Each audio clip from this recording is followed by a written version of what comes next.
Hey guys, this is Dave from MortgageGuy.com, and in this video I'm going to go over banks collapsing, mortgages, and what the Fed is most likely going to do from here on out. But before I do that, please subscribe to my YouTube channel to keep up with more videos like this.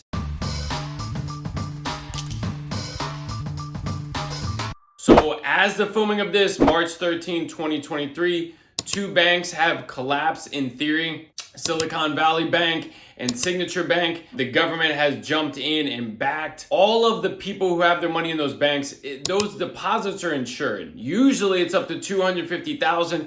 In this example, they're saying they're going to back those deposits, period. Do we think that those banks crashing is going to become a bigger issue? Most likely not. Those were kind of one-off examples, and the government has jumped in to pledge money to help technically all banks. Now, from a mortgage standpoint, if your mortgage is owned by one of these banks that collapse, either those two or any moving forward, you still have to make your mortgage payment. Somebody owns that mortgage, right? Even if that company, that bank owns it or is collecting the payment, somebody else may own it. If the bank owns that mortgage, you still need to make that payment. That's an asset that some other company may buy from that bank. So keep making your mortgage payment. If you hear of other banks or the bank that you're working with is handling your mortgage and you're in the process or you were pre-approved with them, I would switch companies, go to a mortgage company right away, because that's probably a sign that they're going to struggle with it, because there's going to be some uneasiness with this going on. Mortgage rates have come out and improved here this morning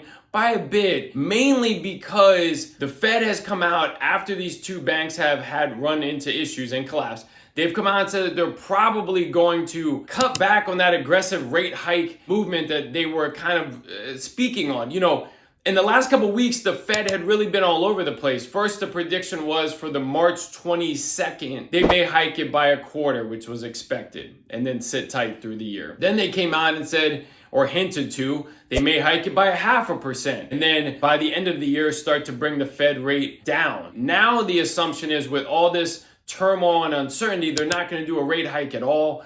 There's some rumors that may have caused some of these banks to run into issues. So they're not going to do one. And you're going to see that kind of influence rates, which we're seeing this morning. Now, in general, rates are super volatile. So every day they can move up and down. So be prepared that no matter what you're seeing, it's a day-to-day type thing. But any improvement in mortgage rates would be fantastic. So that's kind of my breakdown on what we're seeing with banks collapsing and how it could affect your mortgage. And I want to bring this information to you. Hope you found my information helpful. If you did, I'd love to be your lender. Subscribe to my YouTube channel and stick around for this next video. I think you're going to like it. Thanks, guys.